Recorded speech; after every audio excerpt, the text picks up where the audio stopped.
नमस्कार, दिन भर की हाइलाइट्स जानने के लिए सुनते रहिए सुजस आवाज राजस्थान।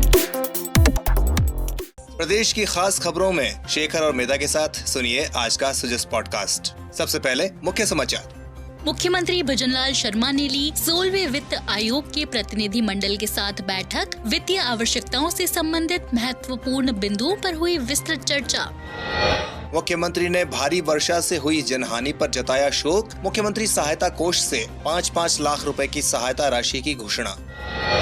और राज्यपाल हरिभाऊ किशन राव बागड़े ने अमर जवान ज्योति पहुंचकर किया शहीदों को नमन। अब सुनिए खबरें विस्तार से।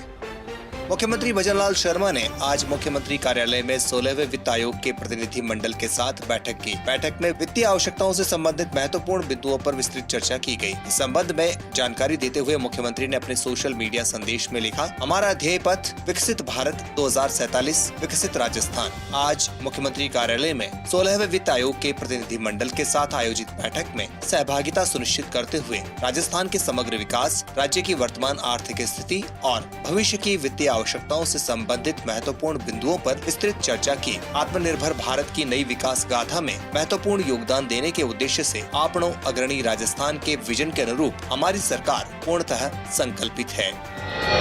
इससे पहले मुख्यमंत्री भजनलाल शर्मा ने मुख्यमंत्री कार्यालय में 16वें वित्त आयोग के प्रतिनिधि मंडल के साथ शिष्टाचार भेंट की। इस अवसर पर उन्होंने प्रदेश की वर्तमान वित्तीय स्थिति, राज्य सरकार द्वारा किए जा रहे वित्तीय प्रबंधन के नीतिगत प्रयासों और राज्य की भावी वित्तीय आवश्यकताओं पर विस्तार से चर्चा की।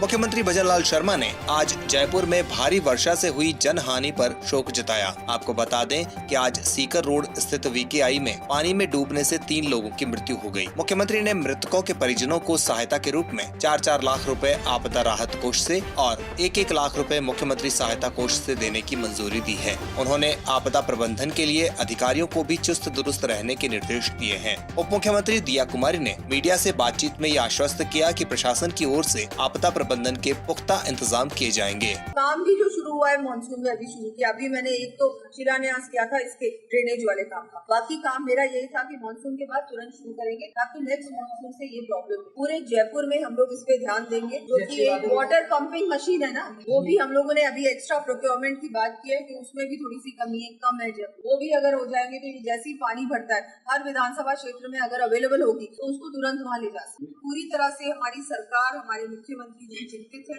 हम लोग इस पे तुरंत काम कर भी रहे हैं और आगे भी करेंगे। और अब विधानसभा में आज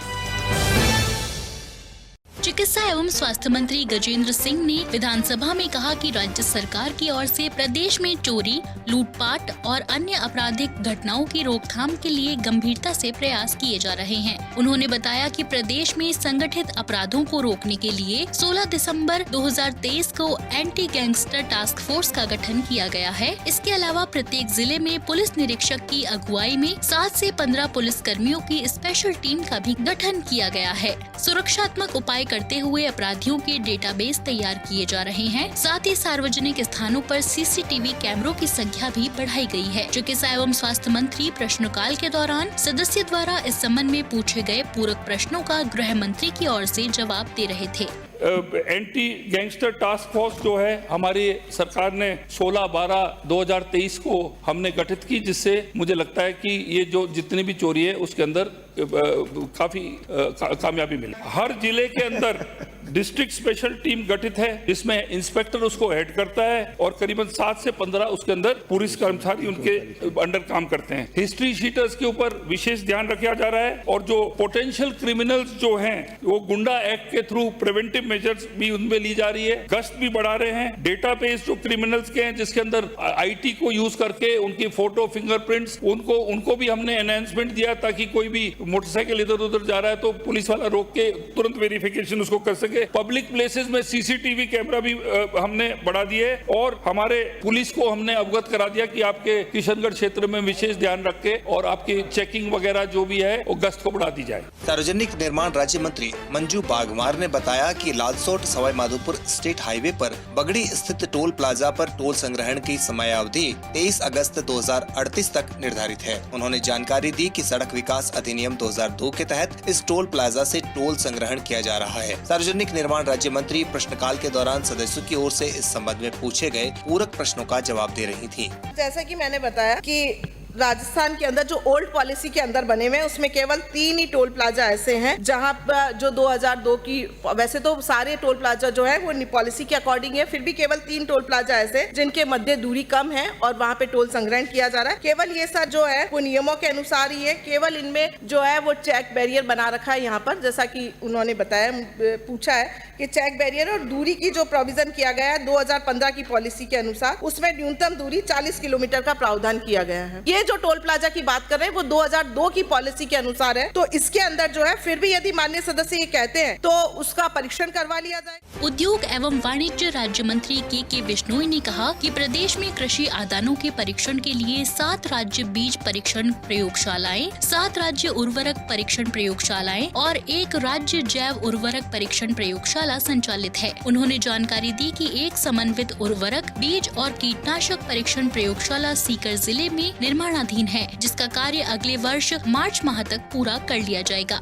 उद्योग एवं वाणिज्य राज्य मंत्री प्रश्नकाल के दौरान सदस्य द्वारा इस संबंध में पूछे गए पूरक प्रश्नों का कृषि मंत्री की ओर से जवाब दे रहे थे। राज्य में कृषि आदानों के परीक्षण हेतु 7 राज्य बीज परीक्षण प्रयोगशालाएं, 7 राज्य उर्वरक परीक्षण प्रयोगशालाएं और 1 राज्य जैव उर्वरक परीक्षण प्रयोगशाला कार्यरत है और 1 समन्वित उर्वरक, बीज व कीटनाशी रसायन परीक्षण प्रयोगशाला निर्माणाधीन है। अभी हाल फिलहाल हनुमानगढ़ के लिए गंगानगर की प्रयोगशाला काम में ली जाती है। समन्वित उर्वरक, बीज और कीटनाशी परीक्षण प्रयोगशाला जो निर्माणाधीन है, मार्च तक इसका कार्य पूरा कर दिया जाएगा। बढ़ते हैं आगे। पशुपालन मंत्री जोराराम कुमावत ने कहा है कि गोगुंदा विधानसभा क्षेत्र में पशु चिकित्सालयों में पशु चिकित्सा अधिकारियों और पशु परिचर के रिक्त पदों को जल्द ही भरा जाएगा। उन्होंने बताया कि प्रदेश में पशु चिकित्सा अधिकारियों के 900 पद और पशु परिचर के 5934 पद पर भर्ती प्रक्रियाधीन है। पशुपालन मंत्री प्रश्नकाल के दौरान सदस्य की ओर से पूछे गए पूरक प्रश्न के जवाब में ये बात कह रहे थे। माननीय अध्यक्ष महोदय, मैं माननीय सदस्य को बताना चाहूँगा कि विभाग में पशु शिक्षा अधिकारियों के 900 पदों पर नियमित भर्ती हेतु विज्ञप्ति 22/10/19 को निकाली, 2 अगस्त 2020 को लिखित परीक्षा आयोजित हो गई है तथा परिणाम 26 नवंबर 2020 को जारी किया जाकर राजस्थान लोक सेवा आयोग के स्तर से साक्षात्कार संपन्न हो गए हैं। वर्तमान में माननीय उच्च न्यायालय में वाद लंबित होने के कारण परिणाम प्रकाशित होना बकाया है। माननीय उच्च न्यायालय से वाद निस्तारण होने पर डॉक्टरों की नियुक्ति कर दी जाएगी। और साथ ही माननीय अध्यक्ष महोदय, पशु परिसर के 6492 पदों के विरुद्ध 5934 पदों को भरने हेतु सीधी भर्ती प्रक्रिया जारी है। आप सुन रहे हैं सुजस आवाज राजस्थान।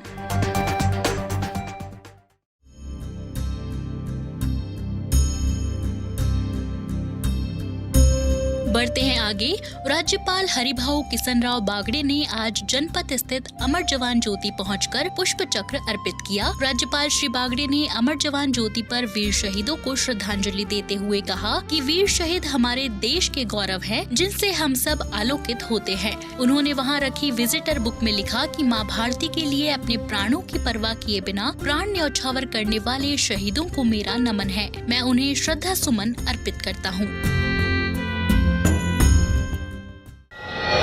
राजस्थान कर्मचारी चयन बोर्ड द्वारा सामुदायिक स्वास्थ्य अधिकारी संविदा भर्ती 2022 के गैर अनुसूचित क्षेत्र के 4491 और अनुसूचित क्षेत्र के 770 को मिलाकर कुल 5261 पदों पर भर्ती के लिए परीक्षा का आयोजन 3 मार्च 2024 को किया गया था। इन पदों के लिए चयनित अभ्यर्थियों को पात्रता की जांच और दस्तावेज सत्यापन के लिए सूचीबद्ध किया गया है। ये सूचियां पूर्णतः अस्थायी और अंतिम है। इन्हें तैयार करते समय श्रेणीवार विज्ञापित पदों को वरीयता अनुसार लगभग 2 गुना यानी 200% अभ्यर्थियों की संख्या सम्मिलित की गई है, जिनकी पात्रता की जांच और दस्तावेजों का सत्यापन नहीं किया गया है। इन अभ्यर्थियों की पात्रता की जांच और दस्तावेजों के सत्यापन के लिए अलग से सूचित किया जाएगा। तो आज के पॉडकास्ट में इतना ही।